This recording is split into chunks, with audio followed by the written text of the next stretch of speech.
और उन्हीं में से एक जनाब परवीन जी हासिल का बहुत ही नुमाया नाम आप लोग तमाम उनको रेडियो और टेलीविज़न के माध्यम से सुन चुके होंगे, देख ही चुके हैं। मैं चाहता हूं कि आए और अपना कविता पाठ करें जनाब परवीन हासिल। आप मेरे खड़े होते ही ऐसे चुप हो गए जैसे मेरी शोक सभा में बैठे हो। ताली वाली बजा सकते हैं। सबसे पहले तो मैं बहुत बधाई देता हूं इस इबारत लेखक संघ को जो 2003 से साहित्य की, उर्दू की माँ हिंदी की विजय वैजयंती फहरा रहा है चंडीगढ़ में। मैं नवीन भाई को और उनकी पूरी टीम को बहुत बधाई देता हूं और मैं चाहता हूं कि एक बार इस बढ़िया आयोजन के लिए आप नवीन भाई और उनकी टीम के लिए आप ताली बजाएं। मित्रों, मैं रतलाम से आया हूं। आपने सुना होगा रतलाम तो खाने पीने के लिए बड़ा फेमस है। तो हमारे यहाँ भाई साहब आप आश्चर्य होगा, हमारे यहाँ किसी को आत्महत्या करनी भी होती है और वो 10 रुपए का जहर भी लेने जाता है तो उसमें 7 रुपए की सेव डलवाता है। हम खाने पीने के शौकीन लोग और आप पंजाब की तो बात ही अलग है साहब। बहुत खुशी होती है पंजाब में। आप जानते हैं, आप सब कुछ सरदार जी बैठे हुए हैं, कुछ चले गए हैं, शायद मैडम का फोन आ गया होगा जो सरदार जी चले गए हैं। सरदार जी को देख के बड़ी खुशी हो रही है कि पूर्व प्रधानमंत्री के कार्यालय से भी कोई ना कोई आया है। मैं उनका भी अभिनंदन करता हूं। मित्रों, बहुत मान सम्मान मिला, बहुत इज्जत मिली। इतना मान सम्मान तो मुझे London, Paris, Japan, West Indies, France, Malaysia, Thailand कहीं पे भी नहीं मिला, क्योंकि कभी गया ही नहीं। जाता तो जरूर मिलता। पंजाब की अपनी अलग बस्ती है साहब। पंजाब में अभी आज कल की बात बताऊं, मैं कल से आया हुआ हूँ। एक जगह आग लग गई थी। मैंने एक सरदार जी बोला, मैंने कहा सरदार जी आग लग गई, तो बोले सरदार जी आग लग गई, तो बोले तेनू की। अरे मैंने कहा सरदार जी तुम्हारे घर बीच लग गई, तो बोले फिर मैनू की। मस्ती वाले लोग हैं, बड़ा आनंद वाले लोग हैं। तो मित्रों, बहुत अच्छी बात है। और आज के हमारे डेरा प्रमुख जी को भी प्रणाम करता हूँ, उधर फंसी हुई हनीप्रीत को भी प्रणाम करता हूँ। वो भाई साहब हमारे सचिन भाई साहब अपना काम निपटा के वहां बैठ गए दर्शकों में। लोग बैठे। नहीं, बहुत अच्छी बात है मित्रों, बहुत मान सम्मान मिला, बहुत अच्छा लगा मुझे। और पंजाब की बात बता रहा था, बहुत विचित्र स्थितियां है देश में। मैं तो मास्टर आदमी हूँ, रतलाम में टीचर हूँ, बच्चों को पढ़ाता हूँ। और बच्चे आजकल के इतने एडवांस हो गए, इतने हाजिर जवाब बच्चे हो गए। पहले तो आजकल की 3G जनरेशन है। 1990 तक तो बच्चे पैदा होते थे, आजकल डायरेक्ट बाप पैदा हो रहे हैं। इतने हाजिर जवाब। मैंने एक बच्चे को, कल मैं गणित पढ़ा रहा था, परसों तरसों की बात बता रहा हूँ, मैंने एक बच्चे को खड़ा किया। मैंने कहा बेटा ये बता, माना कि तेरे एक हाथ में 5 लड्डू है। बोले कहाँ है सर? अरे मैंने कहा मान लेना तेरे बाप का क्या जाता है। मैंने कहा तेरे दूसरे हाथ में 5 लड्डू है। बोले सर कहाँ है? मैंने कहा मान लेना तेरे बाप का क्या जाता है। मैंने कहा तेरे एक हाथ में 5 लड्डू, तेरे दूसरे हाथ में 5 लड्डू, कुल कितने हुए? औलाद बोली सर 20। मैंने कहा बेवकूफ, 5 और 5 तो 10 होते। औलाद का जवाब सुनना। बोले मान लेना यार मास्टर, तेरे बाप का क्या जाता है। बहुत विचित्र स्थितियां हो रहा है, बहुत एडवांस हो गई। मैंने एक बच्चे को फिर खड़ा किया, दूसरे चक्रवर्ती वो साधारण ब्याज का सवाल समझा रहा था। मैंने कहा मान ले, मैंने खड़ा किया, मैंने कहा मान ले रमेश, तेरे पापा को 2000 रुपए 5 रुपए के ब्याज दर से 1 साल के लिए रुपए देंगे उधार। तो मैंने कहा तेरे पिताजी कितने लौटाएंगे? बोले सर कुछ नहीं। मैंने कहा तेरे को इतना साधारण ब्याज का सवाल, साधारण ब्याज का सूत्र नहीं जानता? बोले सर सूत्र तो जानता हूं, पर तुम मेरे पिताजी को नहीं जानते। मतलब बहुत विचित्र स्थितियां बच्चों की। तो मैं, वो हमारे यहाँ एक यूकेजी की मैडम गिनती पढ़ा रही थी। बोले बेटा अगर इसकी में चलती बच्चे औलादे सीखती नहीं है सीधे तरीके से। मैडम गिनती पढ़ा रही थी। बोले बेटा मेरे को अगर 1 से 10 तक गिनती सुनाएगा तो मैं तेरे को एक पप्पी दूंगी। बोले बेटा वो मैडम बच्चा एडवांस। बोले मैडम 1 से 10 क्या 1 से 500 तक गिनती सुना दूंगा, पर ये बताओ कि आगे क्या स्कीम है। तो बच्चे तो बहुत एडवांस हो गए, बहुत विचित्र स्थिति है। मेरे घर की बात बता रहा हूँ, अभी 4-5 दिन पहले बेटे का रिजल्ट आने वाला था। मैंने उसको बुलाया, मैंने कहा देख बेटा पिछले साल भी जुगाड़ करके तू पास हुआ है। मैंने कहा इस बार अगर फेल हो गया तो मेरे को पिताजी मत बोलना। साहब अगले दिन रिजल्ट आया, मैं सोफे में बेटा, मैंने उसको बुलाया, मैंने कहा बेटा क्या हुआ? बोले छोड़ना यार प्रवीण, तुमने अपने पिताजी होने का हक खो दिया है। तो बच्चे तो बहुत एडवांस है। जरा ताली वाली बजाओ यार, पंजाब की बस्ती होना चाहिए। पंजाब में बैठे ऐसा लगे। और मित्रों, मैं सरदारों को तो विशेष प्रणाम करता हूँ, क्योंकि अल्पसंख्यक कौम होने के बाद अगर आप पूरे देश के अगर सर्वे करें, उस जनसंख्या में कम प्रतिशत होने के बाद भी अगर इस भारत को आजादी में सबसे ज्यादा योगदान दिया है तो वो सरदारों ने दिया है। मैं चाहता हूँ उनका सम्मान, उनका बहुत बड़ा योगदान है उनका। तो मैं बता रहा था, बच्चों की बात बता रहा था, बच्चे तो ठीक है। अच्छा, वो कैमरे वाले भाई साहब कहाँ गायब हो गए? कवियत्री की फोटो खींचने के लिए बुलाए थे क्या उनको? अरे कैमरामैन की अपनी समस्या होती है। वो देखिए, सबसे अच्छा कैमरामैन वो होता है जिसको, कैमरामैन की बड़ी विशेषता होती है, सबसे अच्छा कैमरामैन वही बनता है जिसको बचपन से दूसरों के घर में ताक झाक करने की आदत होती है। तो मेरी शादी के समय एक कैमरामैन, वो मेरी पत्नी का फोटो खींचे, हम रिसेप्शन पे स्टेज पे बैठे, वो कभी इधर हाथ करवाए कभी उधर हाथ करवाए। मैंने कहा, क्यों रे, तू क्या कर रहा है? बोले, कुछ नहीं, मैं सेट कर रहा हूँ। मैंने कहा, बेटा तू सेट करेगा तो मैं तेरे को क्या मेरी पत्नी भेंट करूंगा क्या? बहुत पत्नियों की बहुत बातें सुनाई इन्होंने, बड़े अपने अपने दुखड़े सुंदर भाई साहब ने सुना, वो कवियत्री उन्होंने अपने अनुभव बताए। बहुत बहुत विचित्र स्थितियां है। पत्नी के तो अपन क्या साहब बोल ही नहीं सकते।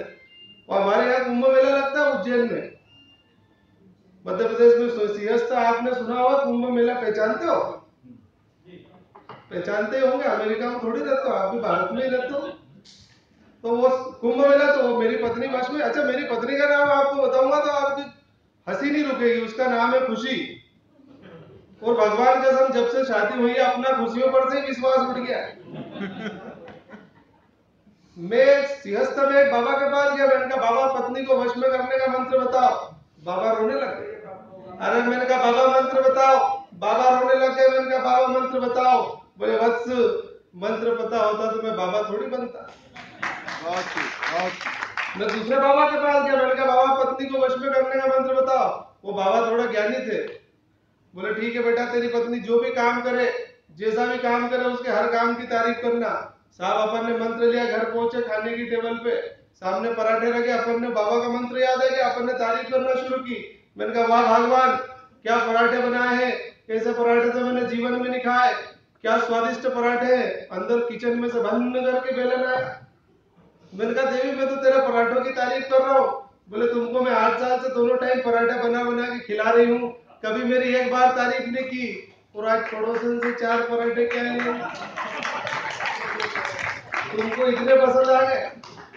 तो मित्रों, पत्नियों की तो, अभी मैं कवि सम्मेलन के तहत तो मेरे शर्ट की बटन टूट गया। अपन तो मास्टर आदमी उदाहरण से चलते हैं। शर्ट की बटन टूट गई तो मैंने कहा, वो पत्नी को मैंने कहा, जरा बटन टाक दे। वो शुरू हो गई बटन टाकते टाकते। बोले, ए जी, हम महिलाएं नहीं होती तो आपके कपड़े कौन बटन टाकता? ए जी, हम महिलाएं नहीं होती तो आपके कपड़े कौन धोता? ए जी, हम महिलाएं नहीं होती तो आपके कपड़े कौन प्रेस करता? अपन तो मास्टर आदमी। मैंने कहा, देख, अपन तो प्रैक्टिकल बात करते हैं। मैंने कहा, देख भगवान, तुम महिलाएं नहीं होती तो कपड़े पहनता ही कौन? बहुत विचित्र स्थिति। अच्छा, हंसी मजाक की बात कुछ और है मित्रों। पंक्तियां नारी शक्ति के सम्मान में 4 रखना चाहता हूँ कि पन्नाधाय क्या है भारत की नारी, कि पन्नाधाय रानी लक्ष्मीबन त्याग वीरता का पाठ पढ़ाती है। पन्नाधाय रानी लक्ष्मीबन त्याग वीरता का पाठ पढ़ाती है। अरे हाड़ी रानी बन अपने राजा को अपना शीश चढ़ाती है। और ये नारी शक्ति ही तो है जो देश में आज भी दीपा सिंधु बन ओलंपिक में भारत का मान बढ़ाती है। दीपा सिंधु बन। अच्छा, युवाओं की स्थिति बड़ी विचित्र है। वो हमारे यहाँ भी है, चंडीगढ़ के छोरे, एक ऑडिटोरियम में निर्मल बाबा का समागम चल रहा था, वहां पहुंच गए। बोले, चंडीगढ़ के छोरे भी कम नहीं है। बोले, बाबा के चरणों में कोटि कोटि प्रणाम। बाबा, कोई चंडीगढ़ में छोरी देखती नहीं, कोई लाइन नहीं देती, कोई उपाय बताओ। वो निर्मल बाबा, तो आपको मालूम नहीं है। बोले, अपने पर्स में किसकी फोटो रखते हो? बोले, हम तो राम रहीम के फैन है। बोले, बस राम रहीम के फैन हो तो बोले ऐसे ही होगा। बोले, राम रहीम की फोटो निकालो, दिग्विजय सिंह की फोटो डालो, कृपा आनी शुरू हो जाएगी। और आप तो विजय माल्या की भी रख सकते हो, क्योंकि तीसरी शादी करने जा रहे हो। बहुत स्थितियां। अच्छा, छोरे कहाँ लगे हुए? सलमान खान की तरह बॉडी बनाने के लिए जिम में घंटों पसीना बहाते हैं। शाहरुख की तरह प्यार करने के लिए लड़कियों के चक्कर लगाते हैं। इमरान हाशमी की तरह प्यार करने के लिए छटपटाते हैं। और अक्षय की तरह चिंता तक चिता चिता गाते हैं। अक्षय की तरह चिंता तक चिता चिता गाते हैं। अरे आमिर ऋतिक रणवीर बनने वाले हजारों मिले, आमिर ऋतिक रणवीर बनने वाले हजारों मिले, मगर मुझको बस एक ही गिला। अरे सिंहों के दांत गिनने वाले इस भारत के देश में कोई भगत सिंह बनने वाला नहीं मिला। कोई राजगुरु बनने वाला नहीं मिला, कोई चंद्रशेखर आजाद बनने वाला नहीं मिला। ये स्थितियां है मित्रों। अच्छा, मेरी किस्मत बहुत खराब है, हमको नूर जी तक पहुंचना है, मैं बहुत ज्यादा समय नहीं लूंगा, पिछले लगातार आयोजनों से गला भी खराब है, मेरी किस्मत बहुत खराब है। मैं तो देखो ये सब बड़े बड़े कवि है, कोई गीतकार है, कोई श्रृंगार रस का कवि, अपन तो भंगार रस के कवि है अपना। तो मैं बता रहा था मेरी किस्मत बहुत खराब है। लाफ्टर के भी कुछ आइटम आपको सुनाऊंगा जो मैंने कहीं टेलीविजन में शो में सुना है। मेरी किस्मत बहुत खराब है और मेरे को क्रिकेट देखने का बड़ा शौक है। अब मेरे गांव में लाइट रहती नहीं है, और लाइट नहीं थी तो मेरे को एक बार वर्ल्ड कप 2011 का रहा था, वो वर्ल्ड कप देखना था, तो लाइट थी नहीं, तो मेरे पिताजी का एक 1950 का खटारा रेडियो है, वो रेडियो पर मैं मैच की कमेंट्री सुन रहा था। वो रेडियो की विशेषता यह थी, आजकल की जनरेशन तो रेडियो पहचानती भी नहीं होगी, रेडियो की विशेषता यह है कि उसके बैंड ऑटोमेटिक चेंज हो जाते हैं, कभी बाबा के प्रवचन चलने लग जाते हैं, कभी मैच की कमेंट्री चलती थी। तो वो जो दोनों की खिचड़ी बनी है वो आप लोगों को परोसता हूं। आप सिर्फ इतना ध्यान रखिएगा कि बैंड ऑटोमेटिक बदल रहे हैं और कभी मैच की कमेंट्री चल रही है, कभी बाबा के प्रवचन, वो जो दोनों की खिचड़ी बनी है वो आप लोगों को परोसता हूं। सबसे पहले बाबा, भक्तों जीवन मोह माया है और भगवान कहते हैं कि आत्मा एक है। और इसी के साथ से दिल में पहुंचे 32 पर और तुम्हारी बाल पहुंची सीधे भगवान के पास। हर एक को जाना है, चाहे वो अमीर हो चाहे गरीब, चाहे राहुल द्रविड़ जो कि बहुत ही तेजी से बल्लेबाजी कर रहे हैं, पिछले 3 मैचों में 0 पर आउट हो चुके हैं, भगवान उनसे अवश्य ही नाराज हो जाएंगे, क्योंकि जो व्यक्ति अच्छे कर्म नहीं करता है पूरे टीम से निकल आ सकता है। इसी बीच में बल्ले का बाहर निकलना लेकर विकेट कीपर भगवान विष्णु के पास। जो भी व्यक्ति सच्चे मन से जाता है वो उन्हें बहुत ही शानदार तरीके से रन आउट कर देते हैं। बहुत ही उम्दा फील्डिंग का प्रदर्शन युवराज सिंह के द्वारा। इसी के साथ कुंबले का ओवर समाप्त हुआ। दूसरे छोर से बॉलिंग करने के लिए आ रहे हैं भगवान श्री कृष्ण। यमुना किनारे गैया चराने जाया करते थे। एक बार भगवान श्री कृष्ण ने गेंद को बहुत ही ऊपर उठा दिया और गेंद पहुंची सीधे कंस के पास। जाकर प्रभु ने बार बार समझाया, पर जब कंस नहीं माना तो भगवान श्री कृष्ण ने उनका मिडिल स्टंप उगाड़ दिया और इस तरीके से शायद अफरीदी 0 पर बोल्ड हो गए हैं। अगली गेंद विकेट कीपर पार्थिव पटेल ने विकेट के पीछे बहुत ही खूबसूरत तरीके से स्वर्ण पंखा के नाक और कान काट दिए। स्वर्ण पंखा रोती हुई बिलखती हुई सीधे जहीर खान के पास और जहीर खान ने थ्रो किया सौरभ की ओर। क्रोध में तलवार लेकर रावण आगे बढ़ा। तलवार को देखते ही कुंबले पहले की ओर जाते हुए और इस तरीके से 8 विकेट गिर जाने के बाद भगवान राम ने रावण से कहा कि अब तो सीता वापस कर दो, पर अभिमानी रावण बोला अभी भी 2 विकेट बाकी है, शायद टीम मैच जीत सकती है। क्रोध में हनुमान जी ने जो ही अपना गदा घुमाया, आज तक से आखिरी विकेट भी गिर चुका है और इस तरीके से भगवान राम ने रावण को 7 विकेट से हराकर सीरीज 3-2 से जीत ली है। तालियों की बड़ी कमी महसूस हो रही है। देखिए हम लोग बड़ी भीड़ में कविता पढ़ते हैं और पूरी भीड़ की जिम्मेदारी आप लोगों के ऊपर है। बहुत ज्यादा समय न लेते हुए मेरी एक प्रतिनिधि रचना में आप लोगों को सुनाना चाहता हूँ। देश की नारी शक्ति क्या है, यहाँ भी कई महिलाएं बैठी है, नारी शक्ति बैठी है। मैं रचना रखने चाहता हूँ पंजाब की नारी शक्ति क्या है, देश की नारी शक्ति क्या है। एक छोटी सी भूमिका ये है कि एक पंजाब का सिपाही बेटा सीमा रेखा पर तैनात है। मंच का भी ध्यान चाहूंगा मैं कि सीमा रेखा पर वो तैनात है और पंजाब के गांव की एक लड़की उससे प्रेम करती है, एक नारी उससे प्रेम करती है और वो 10 साल से सीमा रेखा पर खड़ा हुआ है, वो उसको लगभग भूल चुका है। तो वो उसको एक चिट्ठी लिखती है और वो उस चिट्ठी में क्या लिखती है, अगर मैंने नारी शक्ति का सही वर्णन कर दिया और पंजाब की इस देश की मिट्टी और जो नारी होती है उसका सही वर्णन कर दिया हो तो आपकी तालियों का आशीर्वाद चाहूंगा। वो उसको एक चिट्ठी लिखती है और वो चिट्ठी में लिखती है कि ना तो अब तेरी कोई चिट्ठी आती है, वो सीमा रेखा पर जाकर उसको भूल गया है, तो वो कहती है कि ना तो अब तेरी कोई चिट्ठी आती है, ना ही मुझको अब हिचकियां आती है, शायद तेरा मिलने को करता नहीं मन, शायद तेरा मिलने को करता नहीं मन, इसीलिए तो अब करता नहीं कोई जतन। अरे मेरा मौन अब संवाद को तरस गया है, हमारा रिश्ता अब बात को तरस गया है। कई मिलन के मौसम आए, कहीं मिलन के मौसम आए तुम दूर तक न दिखे, कहीं मिलन के मौसम आए तुम दूर तक न दिखे। अरे एक अरसा हो गया, एक अरसा हो गया, हथेली पर तुमको मेरा नाम लिखे। लेकिन वो आगे लिखती है कि लेकिन मेरी ये कोई शिकायत नहीं, केवल मन की बातें हैं।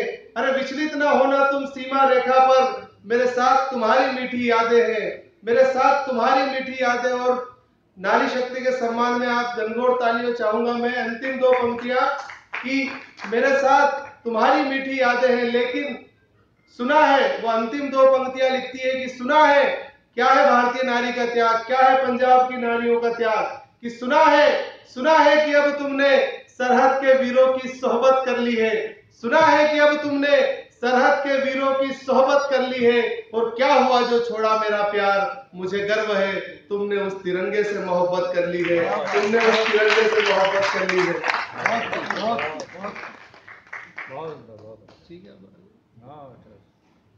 एक चूंकि बहुत सारी बातें हुई है, कहाँ नवीन भाई साहब कहाँ चले गए? ठीक है, मैं एक और रचना सुनाता हूँ मित्रों। बच्चों की स्थितियां मैंने आपको बताई थी, एक छोटू शीर्षक करके मैंने एक कविता लिखी है। चलिए मैं समाज के जो परिवर्तन आ रहा है उस पर एक रचना सुना देता हूँ। आप देखिएगा आजकल जो गांवों में, जो परिवारों में जो विखंडन हो गया है, मैं शुद्ध रचना सुनाना चाहता हूँ क्योंकि मुझे लगता है कि आप शुद्ध श्रोता हैं। कहीं कहा है मैंने कि सुना हम हर चौथे दिन दूसरे दिन कहीं ना कहीं बड़े बड़े मंचों पर बड़े बड़े बजट पर कविता पाठ करते हैं, लेकिन आज मुझे लग रहा है कि यहाँ पर वहां पर धन कविता सुनता है, यहाँ पर मुझे लग रहा है कि मन कविता सुन रहा है।